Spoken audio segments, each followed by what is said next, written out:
En esta mañana vamos a continuar con nuestra serie que pues la semana pasada le pusimos una pausa y que sin duda también fue una gran bendición para nosotros lo que Dios nos habló a través del pastor Javier.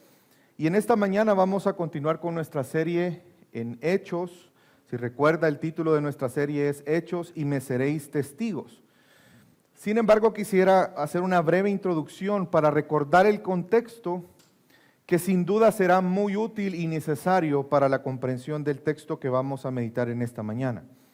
Si recuerdan, Dios obró un milagro de una persona que era cojo de nacimiento, el cual tenía más de 40 años en esa condición. Y Dios a través de Pedro y Juan, quienes compartiendo su fe, Dios obró el milagro de que esta persona pudo ponerse de pie. Y era una persona que era muy reconocida porque él todo el tiempo estaba en una puerta dentro del templo. Por lo tanto, las personas que iban regularmente al templo lo conocían y sabían de su incapacidad.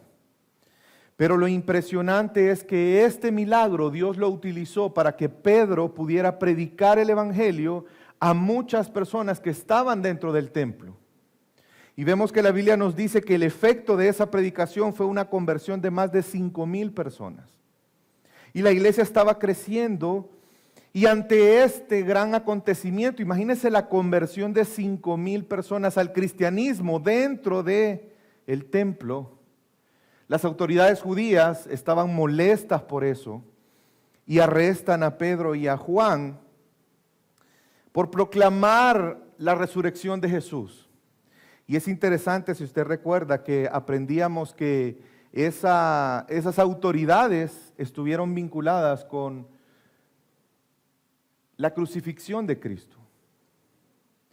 Y fueron llevados a una especie de juicio, fueron encarcelados una noche porque no podían hacer el juicio después de la tarde.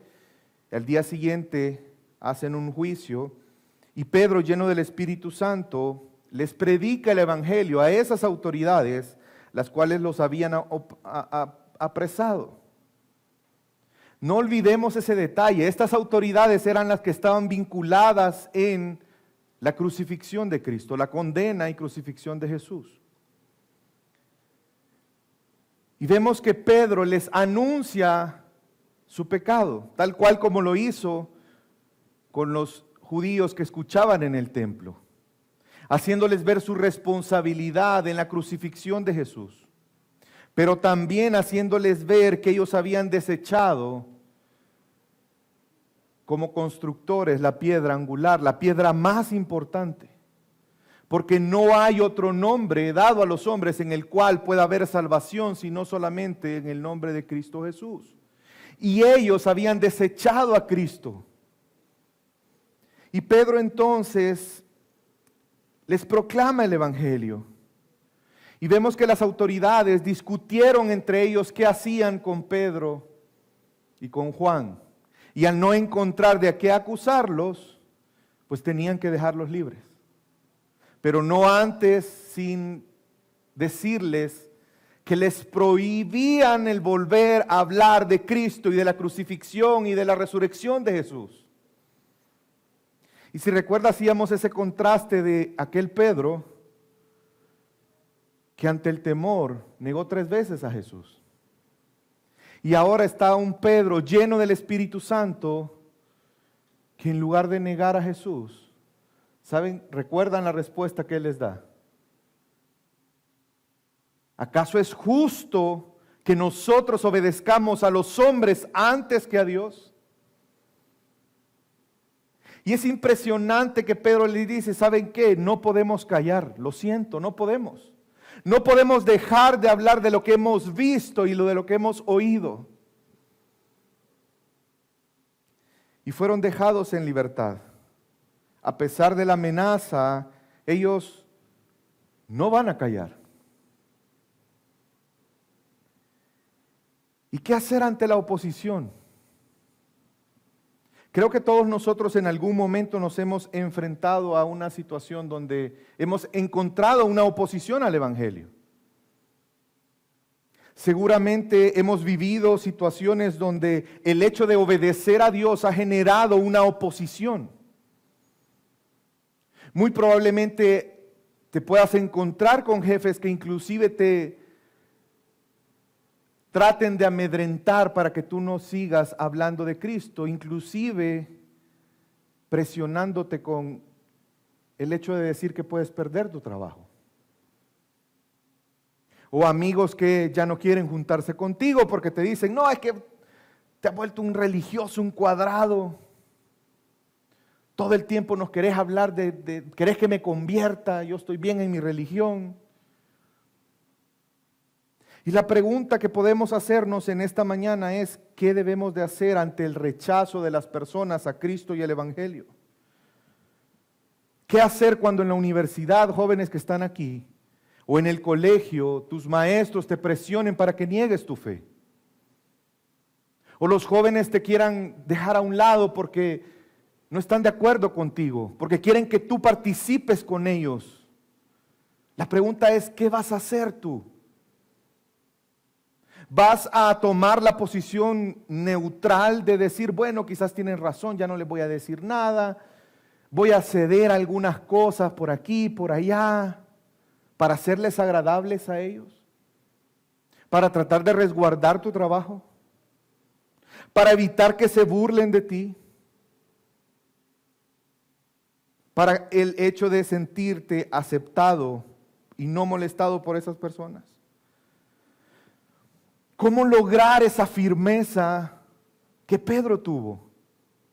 Y ahí nos podemos preguntar si es un tema de dominio propio, o probablemente tú pienses que es una falta de convicción o una debilidad de fe. Pero en esta mañana, el texto de esta mañana nos dará una respuesta. ¿Qué debemos hacer ante la oposición a Cristo y al Evangelio? Y yo deseo y ruego a Dios que en esta mañana, ante la oposición al proclamar el Evangelio, confiemos en el Señor y esa confianza nos lleve a orar para pedir que fortalezca para cumplir nuestra misión sin temor, teniendo la certeza que Dios contestará la oración conforme a su voluntad. Le pido que me acompañe, vamos a ir a Hechos capítulo 4, si recuerda, estuvimos en el versículo 22. Perdón, es al 23, llegamos. Vamos ahora a retomar Hechos capítulo 4 y vamos a leer del versículo 24 al 30. Hechos 4, 24 al 30. ¿Qué pasó después de que los dejaron libres? La respuesta de ellos no fue hacer un complot para vengarse.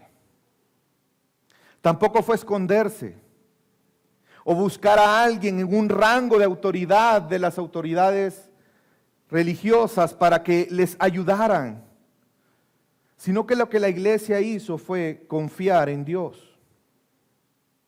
Y esa confianza los llevó a orar.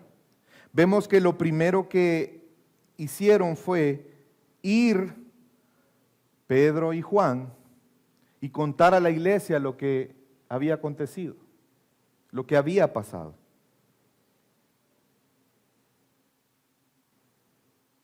Cuando tienes temor de proclamar el Evangelio, cuando estás haciendo la voluntad de Dios, ¿estamos dispuestos a asumir las consecuencias de eso?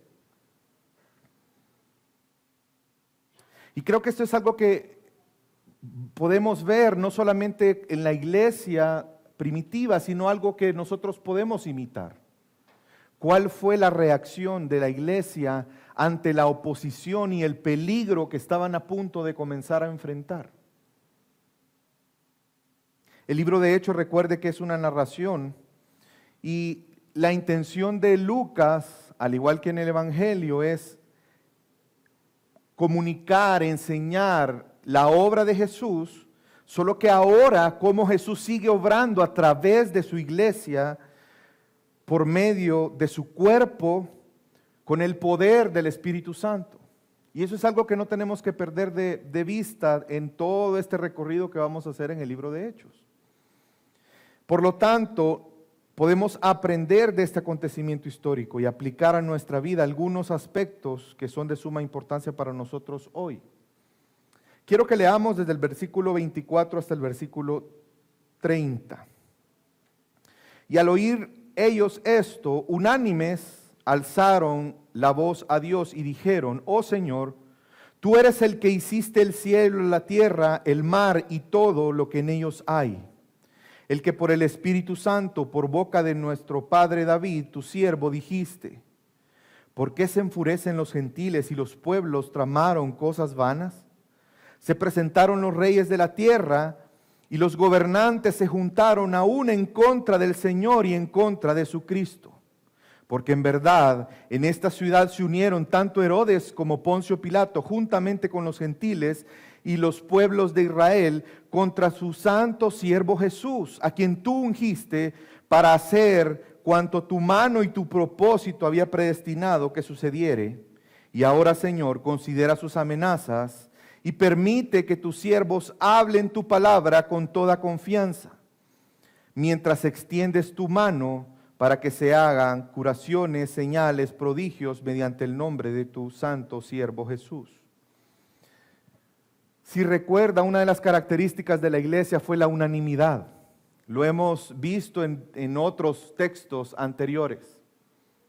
Una vez más, a pesar que la iglesia venía creciendo, si usted recuerda cuando se da el acontecimiento de Pentecostés y el Espíritu Santo viene a morar en ellos, en ese momento había un grupo de 120 aproximadamente. Luego se unieron 3,000 y ahora se habían unido 5,000. Y lo más lógico es pensar que entre más grande es un grupo, pues sería más difícil ponernos de acuerdo. ¿Usted se imagina cuánto tiempo nos llevaríamos si yo les dijera a todos: vaya, nos vamos a poner de acuerdo que vamos a ir a almorzar después del servicio? Le aseguro que nos echamos fácilmente una media hora tratando de ponernos de acuerdo todos. Sin embargo, vemos que la iglesia seguía manteniendo la unanimidad, porque la unidad no dependía de gustos, no dependía de criterios, de filosofía, sino era una unidad espiritual al ser parte del cuerpo de Cristo. Y esa unidad era una obra misma y una expresión de la obra del Espíritu Santo sobre la iglesia. Y qué interesante es que al escuchar ellos esto, lo primero que hicieron fue, en unanimidad, expresar su fe fundamentada en Cristo y reconocieron en esta oración quién es Dios. Oraron unánimes a Dios, sabían que la respuesta no estaba en la fuerza.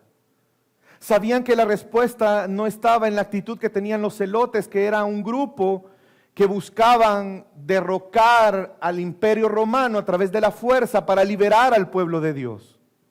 Sabían que la única esperanza estaba en Cristo, estaba en nuestro Dios. Y esa conciencia se expresa en que oraron al Señor, confiaron en Él. Y eso es algo que debemos nosotros también aprender y reconocer. Ante la oposición, no es con espada, no es con fuerzas, es con el poder de Dios. Necesitamos de Él. Y eso nos debe de llevar a orar, no es vengándonos, no es pagando mal por mal. Es dependiendo de Dios, confiando en Él, confiando en sus propósitos, confiando en su obra. Y ellos reconocen la grandeza de nuestro Dios. Si usted se da cuenta, la oración que comienzan a hacer es una oración donde están citando algunos textos del Antiguo Testamento, reconociendo que Dios es creador de todas las cosas. ¿En qué pensamos cuando reconocemos que Dios es creador de todas las cosas? ¿Qué implica el hecho de que Dios sea creador de todas las cosas? ¿Acaso la criatura puede ser más poderosa que el creador? ¿Acaso la criatura puede doblegar la voluntad del creador? Y es por eso que ellos entienden y el pueblo en adoración y reconocimiento van delante de nuestro gran Dios poderoso y soberano. No sé si aquí utilizan la frase de usar palancas. ¿Sí? Como buscar a alguien que te ayude. Ellos sabían que la palanca que tenían que buscar era la de nuestro rey. Y por eso doblaron rodillas. No perdieron el tiempo en confiando en hombres, en, mira, yo conozco a tal autoridad religiosa, hablemos con él. No, doblaron rodillas. Y reconocieron la voluntad de Dios, que es soberana. Si usted se da cuenta, en el versículo 25, en esta oración, ellos están citando el Salmo 2. Los primeros 2 versículos del Salmo 2 los están diciendo literalmente.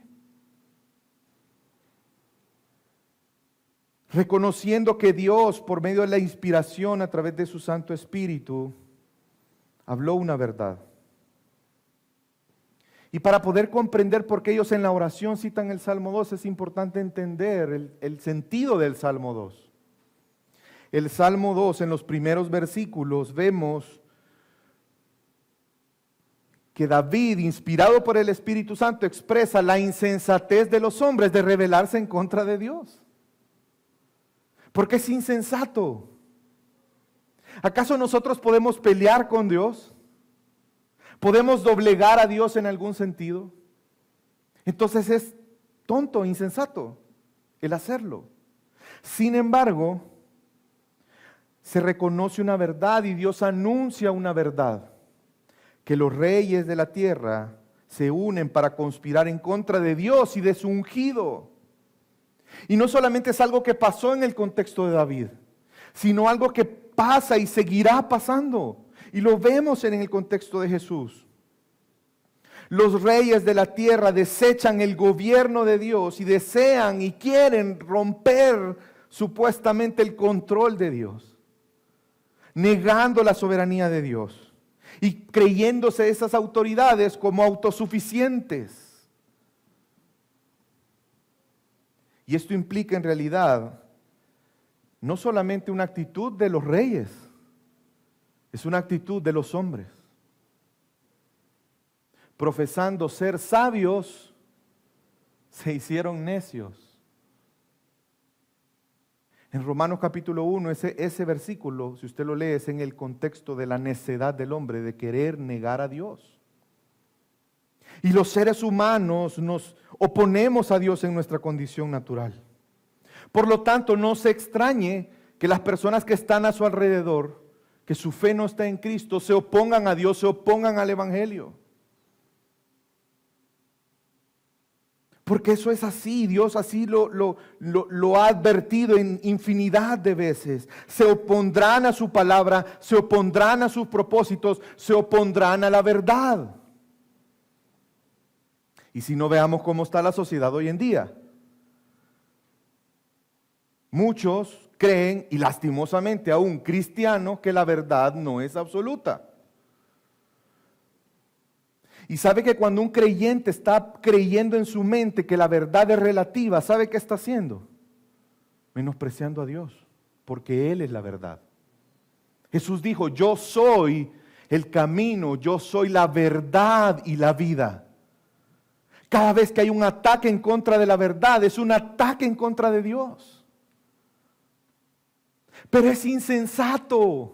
Porque aunque tú niegues la verdad nunca dejará de ser verdad. Y simplemente te estás engañando a ti mismo. Es como que yo les dijera, yo no creo en el oxígeno. Esa es una mentira que nos han vendido.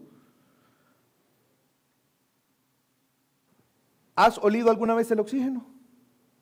¿Has olido el oxígeno? ¿Has tocado el oxígeno? ¿Alguna vez has escuchado el oxígeno? ¿Quién ha visto el oxígeno?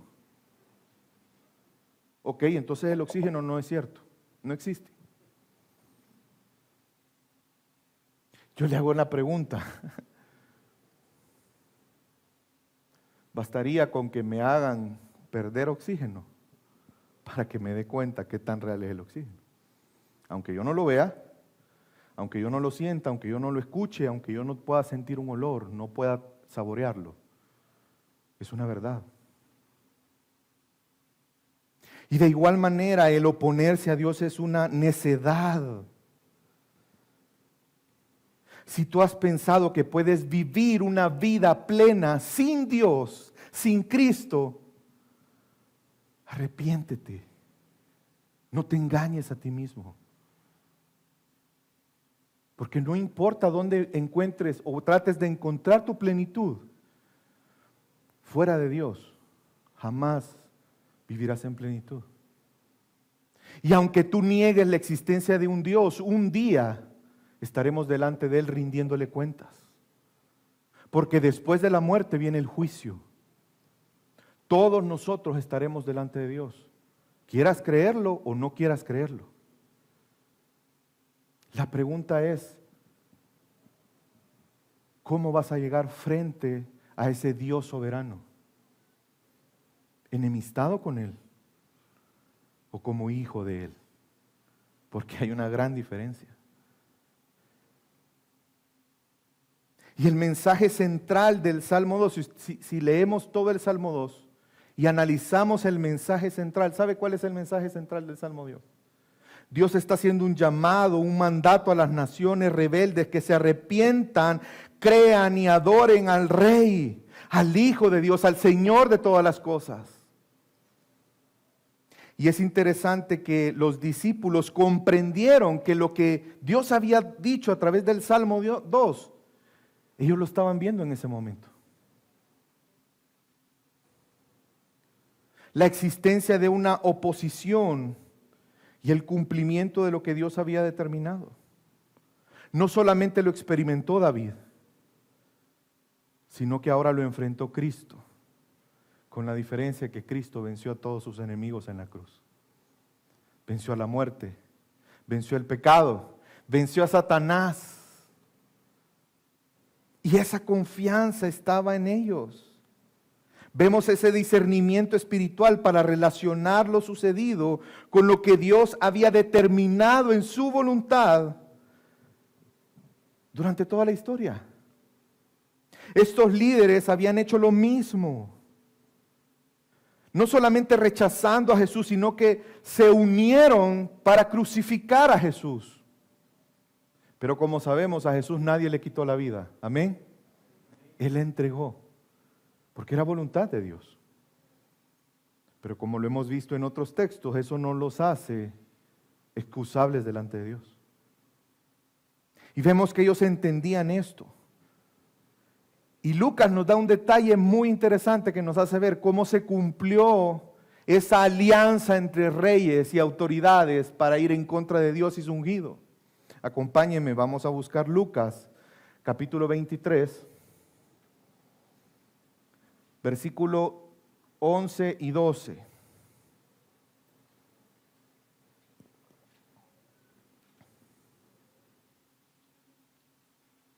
Lucas 23, vamos a leer el versículo 11 y 12.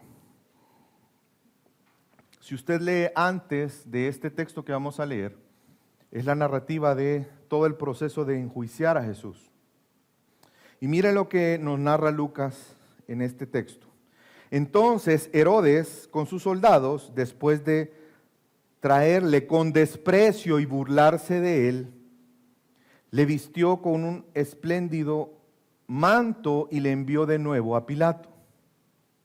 Aquel mismo día Herodes y Pilato, ¿qué dice? Se hicieron amigos. Pues antes habían estado enemistados el uno con el otro. Se aliaron. ¿Y cuál era el punto de la alianza? El condenar a Jesús.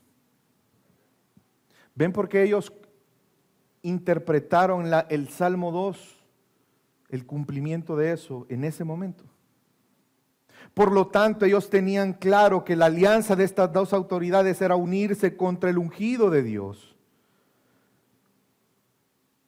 Y así un cumplimiento de estas palabras de Dios, donde se unió autoridades religiosas, gentiles, el pueblo de Israel, y se oponían en contra de Dios y su ungido.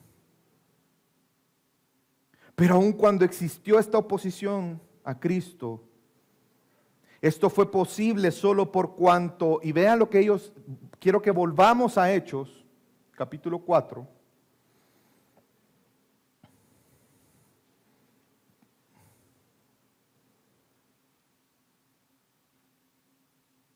Y quiero que se enfoque en el versículo 28.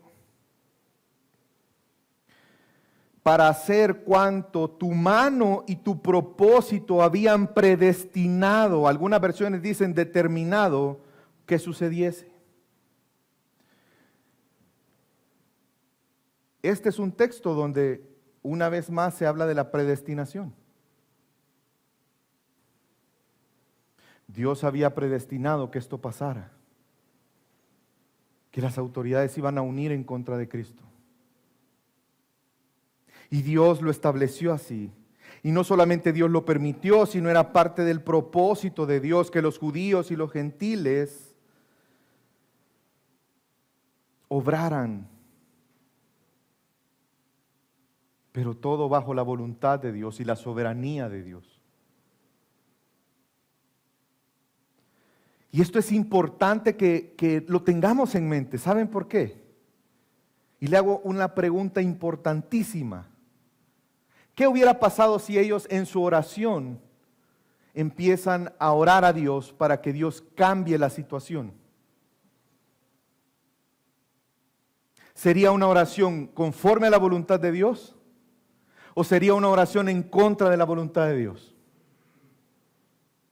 Mi amada familia, ¿a favor o en contra? ¿A favor de la voluntad de Dios o en contra de la voluntad de Dios? Si Dios ya había determinado que las autoridades iban a oponerse a Cristo, al Evangelio, orar para que eso no pase era orar en contra de la voluntad de Dios. Porque ¿quién lo estableció así en su voluntad? Dios. Y eso me lleva a un punto importante de esta oración. ¿Saben por qué oraron ellos? Para que Dios cumpliera su voluntad. Para que Dios los siguiera usando como instrumentos para su gloria, a pesar de la persecución, a pesar de la oposición, a pesar de la persecución que muy pronto iban a comenzar a experimentar. Nótelo, ellos no oraron para que las cosas cambiaran.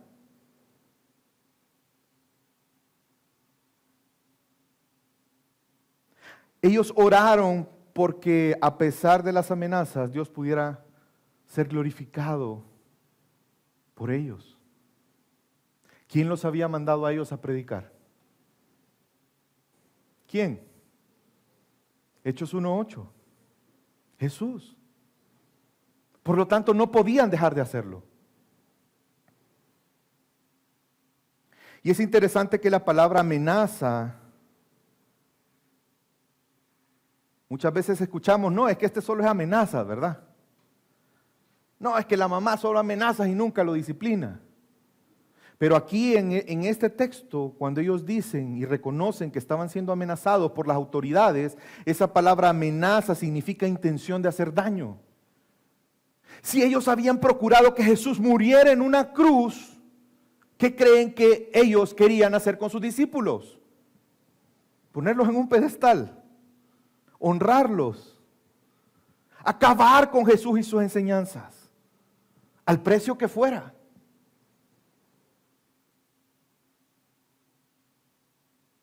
Y es interesante que la petición de ellos no fue, Señor, trae un rayo sobre esos y que se mueran.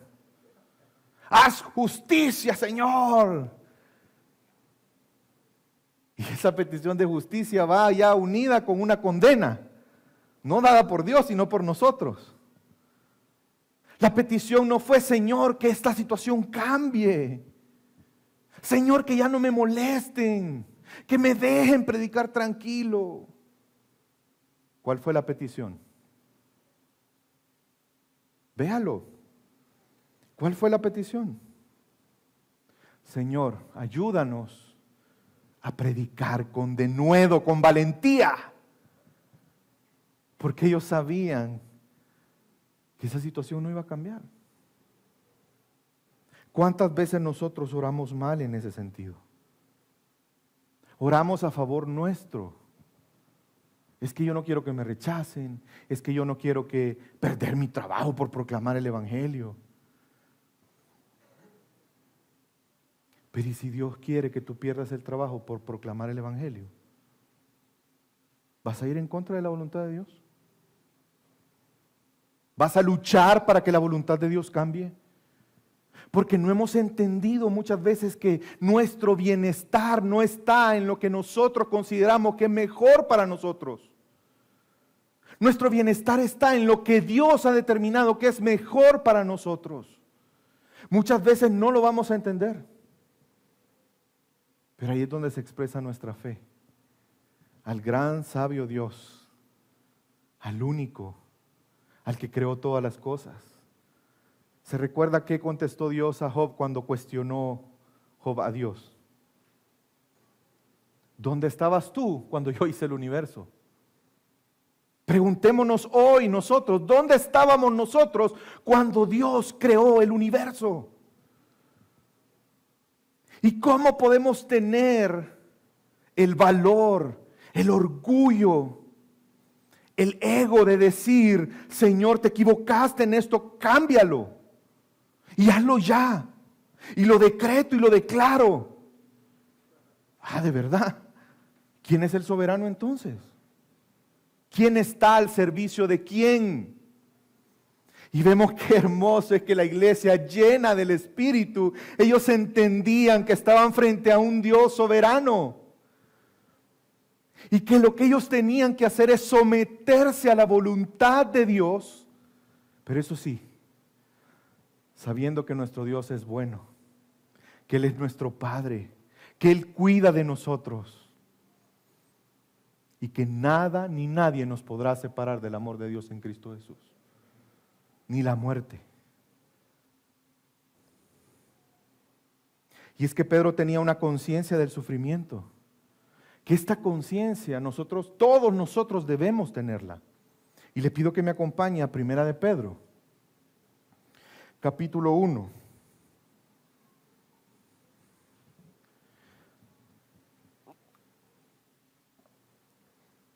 Quiero que leamos del versículo 6 y 7. Primera de Pedro, capítulo 1, versículos 6 y 7. Recuerde que esta carta fue escrita a una iglesia que estaba en un contexto de persecución.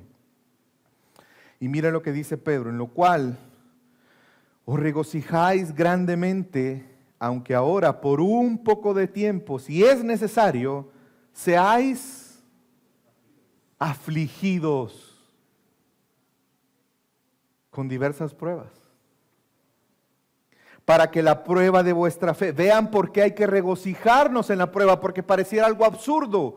¿Cómo me vas a decir a mí que yo debo de gozarme y alegrarme en una prueba si estoy sufriendo? No seas cruel. Pero es que tener una perspectiva bíblica, una cosmovisión bíblica del sufrimiento. Porque Dios muchas veces obra en medio del sufrimiento en nuestra vida. Sigamos leyendo. Para que la prueba de vuestra fe, más preciosa que el oro que perece, aunque probado por fuego, sea hallado, que resulta en alabanza, gloria y honor en la revelación de Cristo Jesús. Debemos llegar a la comprensión que un tiempo será necesario que pasemos pruebas, todos nosotros. Si alguna vez tú escuchaste un cristianismo que te prometió una vida de alegría, de rosa, hermosa, colorida, sin ningún problema, te tengo una mala noticia, te engañaron. Jesús dijo, en este mundo tendréis aflicción. Y tendremos pruebas. Pero ¿saben qué es lo hermoso? Que tenemos una esperanza viva. Que esas pruebas no las vamos a pasar solos. Y entonces el pueblo de Dios en ese momento sabía que habían autoridades que iban en contra de Jesús, en contra de sus enseñanzas. Jesús se lo había advertido, pero ellos confiaban y por eso iban a aquel a quien podía socorrerles.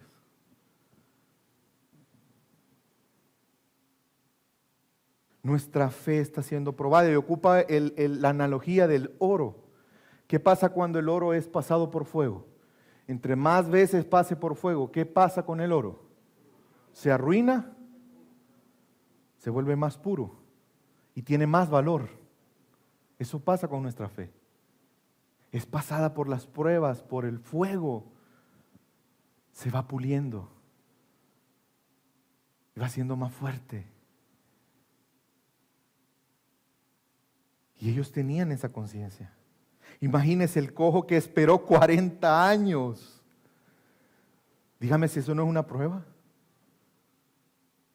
Si usted recuerda en el contexto de ese pasaje, todo lo que implicaba ser cojo en esa época. Si ahora es difícil tener una incapacidad, en esa época, 40 años. Pero fue algo tan valioso, no solo para él, porque él recibió un milagro que no solamente le devolvió el poder caminar, le devolvió la vida. Pero no solamente él. 2,000 personas se convirtieron, luego 5,000, 3,000, 5,000. Usted se da cuenta la bendición. Y las pruebas son para nuestro bien. ¿Valió la pena esperar 40 años? Claro que valió la pena. Si él saltaba de alegría, él anunciaba, glorificaba a Dios, si usted recuerda, alababa a Dios. Cuando una persona ama a Dios y Jesús es el centro de su vida, hará oraciones parecidas a las que la iglesia hizo en esta ocasión. Ellos no oraron para que la situación cambiara, no oraron para que Dios hiciera justicia y los eliminara, no oraron para que pudieran tener una vida tranquila, sin problemas. ¿Saben por qué oraron? Para que Dios les diera la fortaleza para hacer su voluntad, no importando el precio que había que pagar. ¿Cuánto nos falta hoy eso? ¿Realmente te preocupas por anunciar el Evangelio? Es que pareciera que nos han vendido un cristianismo vacío. Un cristianismo que nos hace pensar que podemos vivir glorificando a Dios sin hacer la voluntad de Dios. No hay forma de justificarlo bíblicamente. No hay. Pero muchos hemos creído esa mentira. Yo he escuchado, no, pastor, mire, es que yo no proclamo el evangelio. ¿Sabe por qué? Porque yo no soy evangelista, yo no tengo el llamado de evangelista. Ah, de verdad. Wow. Qué poco hemos sido conscientes del llamado que Dios nos ha hecho. Porque todos somos llamados para ser discípulos. Y para ser discípulos, ¿acaso no hay que proclamar el evangelio? ¿Quién nos ha dicho a nosotros que podemos tener un cristianismo que glorifique a Dios? Y ese cristianismo consiste en simplemente venir todos los domingos, sentarnos, escuchar el sermón, platico con mis hermanos y miren, nos vemos hasta el otro domingo. En la semana no proclamo el evangelio a nadie, no le sirvo a Cristo a través de la iglesia local. Mi amada familia, el glorificar a Dios implica entregar nuestra vida a Él. Y va a haber un precio que pagar. ¿No recuerda las palabras de Jesús? ¿Cuántas veces Jesús les dijo a sus discípulos, yo no tengo ni dónde recostar mi cabeza? El que quiere venir en pos de mí, niéguese a sí mismo, tome su cruz y sígame. Solo aquel que esté dispuesto a dejar padre, madre, hijos, es digno de mí.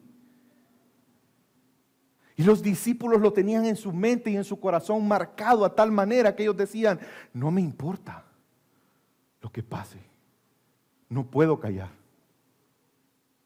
Y después fueron delante de su Señor a decirle, ayúdanos, porque tenemos temor, ayúdame a predicar con denuedo, sin temor, con valentía. Mi amada familia, hemos sido llamados a eso. El corazón de esta oración es que pudieran predicar sin temor el evangelio a pesar del peligro real, sabiendo que no iba a cambiar la oposición, pero estaban seguros que Dios sería glorificado si ellos eran obedientes. Ellos entendían que ellos seguían siendo instrumentos de Dios para otros. ¿Y cuál fue la respuesta de Dios ante eso? Versículo 31. Después que oraron, el lugar donde estaban reunidos tembló y todos fueron llenos del Espíritu Santo y hablaban la palabra de Dios con valor. Gloria a Dios. Cuando nosotros oramos conforme a la voluntad de Dios, Dios va a contestar. Mi amada familia, si Dios te ha ordenado nos ha ordenado que seamos luz y sal en este mundo, que proclamemos el Evangelio, que vivamos para Él, no está mal reconocer nuestra incapacidad.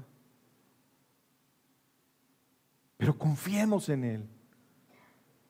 Pidamos que Él nos fortalezca. Y Él va a contestar nuestra oración. El Espíritu Santo les controlaba y les daba ese poder necesario para proclamar sin vergüenza el Evangelio de Jesucristo. Es Dios el fin de nuestra razón, de nuestro propósito. Su voluntad, nuestra meta. Confiemos en Él. Es por su gracia, no es por nuestras fuerzas. Él jamás nos ha pedido que llevemos la carga. Recuerde la palabra de nuestro Maestro y Señor: mi yugo es fácil y ligera mi carga. Vengan a mí los que están cargados, que yo los haré descansar. Nuestro descanso no es desobedecer a Dios. No es como Jonás en huir, porque ¿quién podrá escapar de ese gran Dios? Mejor obedezcamos y confiemos en Él. Y Él nos fortalecerá. Cuando pedimos a Dios conforme a su voluntad, Él va a obrar. Nuestras peticiones serán contestadas. No tenga temor. Si tienes temor de proclamar el Evangelio, arrepiéntete y confía en el Señor. Pídele a Él fortaleza. Si estás en una situación donde estás recibiendo persecución, menosprecio, por proclamar el Evangelio, por vivir la verdad del Evangelio, no temas, confía en el Señor. Él cuida de ti. Él te fortalecerá para que podamos hacer su voluntad con valentía, porque nuestra valentía no está en nuestras fuerzas. Nuestra valentía está en aquel que es creador de todas las cosas. Y como resultado, el Espíritu Santo obró en ellos. Y lo vamos a ver de aquí en adelante. Cómo las cosas se fueron complicando. Pero cómo Dios fue exaltado. Cómo Él fue glorificado. Cómo no pudo detener nada ni nadie la voluntad del Señor, la proclamación del Evangelio. ¿Se recuerda la promesa de Jesús? Yo estaré con vosotros todos los días hasta el fin del mundo. Y no solamente estuvo con la iglesia hace más de 2000 años, está con nosotros hoy. Él está con nosotros, Él cuida de nosotros, Él nos sigue guiando, Él es nuestro maná, Él es el agua viva. Él es el todo suficiente para nosotros. Y es por eso que nosotros estamos dispuestos a amarle, honrarle, glorificarle en obediencia, en amarle a Él por sobre todas las cosas. A pesar de la persecución que sobrevino por causa de la proclamación del Evangelio y de esas exigencias injustas de los líderes religiosos, los cristianos del primer siglo no protestaron, no se lamentaron, no se quejaron en contra de Dios, sino que pidieron a Dios seguir proclamando sin temor y seguir siendo instrumentos de Dios para su gloria. Yo anhelo, mi amada familia, que nosotros como iglesia, ante la oposición que vamos a enfrentar en nuestro país, de los que están a nuestro alrededor, al proclamar el Evangelio, confiemos en el Señor. Oremos a Él, pidámosle a Él que nos fortalezca para que podamos cumplir nuestra misión sin temor. No podemos callar, eso no es una opción. No podemos callar.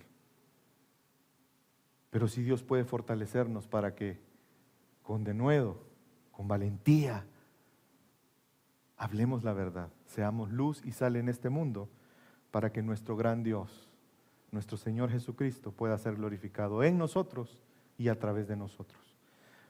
Le pido que me acompañe, vamos a orar.